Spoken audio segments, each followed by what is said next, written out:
Hello everyone, welcome to my channel study to rise. ఈరోజు మన topic Fresnel's biprism. Previous వీడియోలో మనం Lloyd's mirror use చేసి two coherent sources ఎలా produce అవుతాయో చూసాం కదా. ఇప్పుడు ఈ వీడియోలో ఫ్రెస్నెల్స్ బైప్రిజం యూస్ చేసి టూ కోహరెంట్ సోర్సెస్ ఎలా ప్రొడ్యూస్ అవుతాయో చూద్దాం. ఫ్రెస్నెల్ అనే సైంటిస్ట్ ఇంటర్ఫిరెన్స్ ఫినామినా కనుక్కోవడానికి ఆయన బైప్రిజం అనే డివైస్ని యూస్ చేశారు. దాన్నే ఫ్రెస్నెల్స్ బైప్రిజం అంటున్నాం. ఇంటర్ఫిరెన్స్ ఫినామినా కోసం మనకి టూ కోహరెంట్ సోర్సెస్ కావాలి. అలా టూ కోహరెంట్ సోర్సెస్ ప్రొడ్యూస్ చేసే ఇంకో ఈజీ మెథడ్ ఈ ఫ్రెస్నెల్స్ బైప్రిజం. ఇందులో మనం రీఫ్రాక్షన్ ఫినామినాని యూస్ చేస్తాం. రీఫ్రాక్షన్ ఫినామినా ఎందుకు అంటే ఇది బైప్రిజం. ప్రిజం అంటే మనకి రీఫ్రాక్షన్ ఫినామినా చూపుతుంది. ఎప్పుడైతే లైట్ మనకి ప్రిజం మీద ఇన్సిడెంట్ అవుతుందో అప్పుడు మనకి లైట్ రీఫ్రాక్ట్ అవుతుంది. అందుకే ఇక్కడ మనం రీఫ్రాక్షన్ ఫినామినా యూజ్ చేస్తున్నాం. స్టేట్మెంట్ చూడండి. ఫ్రెస్నెల్స్ used a biprism to show phenomena of interference. Biprism is a device which produces two coherent sources of light by using refraction phenomena. In this, we are using division of wavefront method to produce coherent source of light. అంటే Fresnel అనే scientist phenomena of interference చూపించడానికి ఆయన biprism use చేశారు. Biprism అంటే ఏంటి? Biprism is a device which produces coherent sources. దీనివల్ల మనకి refraction అనే ఫినామినాని యూస్ చేసి బైప్రిజం రీఫ్రాక్షన్ అనే ఫినామినాని యూస్ చేసి టూ కోహరెంట్ సోర్సెస్ని ప్రొడ్యూస్ చేస్తుంది.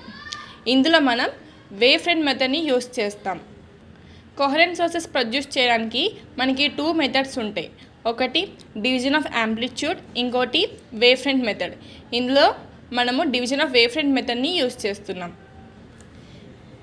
ఇది మన ఎక్స్పెరిమెంటల్ అరేంజ్మెంట్ అన్నమాట. Source biprism.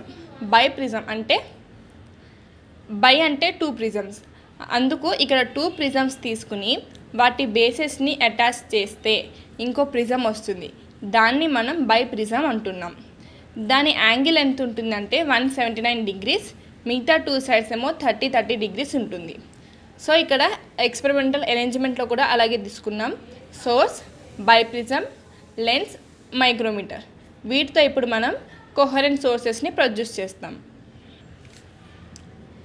ఇది మన ప్రిజం. ఇది ఫస్ట్ ప్రిజం, సెకండ్ ప్రిజం. ఈ రెండు ప్రిజమ్స్ని యాడ్ చేసిన ఈ ఒక ప్రిజం ఇది. ఎప్పుడైనా కోహరెంట్ సోర్సెస్ ప్రొడ్యూస్ కావాలి అంటే మనకి ఒక మోనోక్రోమాటిక్ లైట్ కావాలి. ఇక్కడ ఎస్ని మనం మోనోక్రోమాటిక్ లైట్గా తీసుకుంటున్నాం. అది ప్రిజంకి ఎదురుగుండా ప్లేస్ చేస్తున్నాం. ఇప్పుడు ఎస్ నుంచి వస్తున్న లైట్ రేస్ చూడండి, ఇది బ్లూ కలర్లో ఉన్నాయి కదా. ఇక్కడ నుంచి అది బి దగ్గర ఇన్సిడెంట్ అయ్యి ఈ ప్రిజం నుంచి అది రీఫ్రాక్ట్ అవుతుంది ఎఫ్ పాయింట్ దగ్గరికి. మళ్ళీ ఇక్కడ నుంచి సెకండ్ రే ఇక్కడికి ఇన్సిడెంట్ అయ్యి ఇక్కడ నుంచి అది ప్రిజం యొక్క బేస్ వైపు అది రీఫ్రాక్ట్ అవుతుంది, అది హెచ్ పాయింట్ దగ్గరికి. ఈ రెండు రేస్ని అలా వెనక్కి వెళ్తూ చూస్తే ఇది S1 దగ్గర నుంచి ఇలా డైరెక్ట్గా రీఫ్రాక్ట్ అవుతుందేమో అని అనిపిస్తున్నాయి. అందుకు ఇది ఏమవుతుంది, S1 ఎస్కి వర్చువల్ ఇమేజ్ అవుతుంది. కాబట్టి ఒక కోహరెంట్ సోర్స్ S1 అన్నది ఫామ్ అయింది. ఇప్పుడు ఎస్ నుంచి వేరే ప్రిజం నెక్స్ట్ పార్ట్ ప్రిజం మీద ఇన్సిడెంట్ ఎలా అవుతుందో చూద్దాం. ఎస్ నుంచి ఫస్ట్ రే తీసుకుంటే ఇది సి దగ్గర ఇన్సిడెంట్ అయ్యి ఇక్కడ నుంచి ఈకి రీఫ్రాక్ట్ అవుతుంది. సెకండ్ లైట్ రే తీసుకుంటే ఇక్కడ ప్రిజం దగ్గర ఇన్సిడెంట్ అవుతుంది. ఇది మళ్ళీ ప్రిజం యొక్క బేస్ వైపు రీఫ్రాక్ట్ అవుతుంది జీ పాయింట్ దగ్గరికి. దీనిలాగానే సేమ్ ఈ రెండు రేస్ని కూడా అలా వెనక్కి వెళ్తూ చూస్తే అదేమనిపిస్తుంది, S2 నుంచి డైరెక్ట్గా రిఫ్రాక్ట్ అయ్యాయని అనిపిస్తుంది. కాబట్టి మళ్ళీ ఇక్కడ S2 ఎస్కి వర్చువల్ ఇమేజ్ అవుతుంది. సో ఈ రెండు వర్చువల్ ఇమేజెస్ ఇప్పుడు కోహరెంట్ సోర్సెస్ ఫామ్ అయ్యాయి. ఇప్పుడు ఏవైతే లైట్ రేస్ S1 ఇంకా S2 నుంచి అవి వస్తున్నాయో అవి ఇక్కడ కన్స్ట్రక్టివ్ లేదా డిస్ట్రక్టివ్ ఇంటర్ఫరెన్స్ జరిగి ఆ ఇంటర్ఫరెన్స్ ప్యాటర్న్ అనేది స్క్రీన్ XY మీద కనిపిస్తుంది. అవి ఎలా అంటే ఇక్కడ నుంచి వచ్చిన రెండు రేస్ ఇక్కడ సూపర్ ఇంపోజ్ అవుతాయి. ఈ ప్లేస్లో సూపర్ ఇంపోజ్ అయ్యి ఇంటర్ఫరెన్స్ ప్యాటర్న్ కనబడుతుంది. ఇప్పుడు స్క్రీన్ యొక్క మిడ్ పాయింట్ తీసుకుంటే ఇది స్క్రీన్ యొక్క మిడ్ పాయింట్ అనేది O. ఇక్కడ మనకి ఫ్రింజెస్ అపియర్ అవుతున్నాయా అంటే ఇక్కడ బ్రైట్ ఫ్రింజ్ అపియర్ అవుతుంది. ఎందుకు అంటే S1 ఇంకా S2 నుంచి వస్తున్న రేస్ అన్నీ ఇక్కడ ఓ మీద పడుతున్నాయి కాబట్టి ఇక్కడ బ్రైట్ ఫ్రింజ్ అనేది అపియర్ అవుతుంది. బ్రైట్ ఫ్రింజ్ ఎందుకు, డార్క్ ఎందుకు లేదు అంటే వీటి యొక్క పాత్ డిఫరెన్స్ అన్నది 0 ఉంటుంది.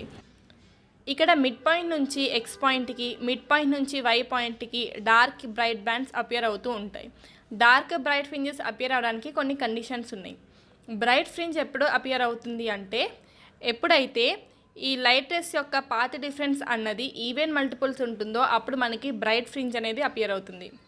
ఎప్పుడైతే మనకి పాత్ డిఫరెన్స్ అనేది ఆడ్ మల్టిపుల్ ఉంటుందో అప్పుడు మనకి డార్క్ ఫ్రింజ్ అపియర్ అవుతుంది.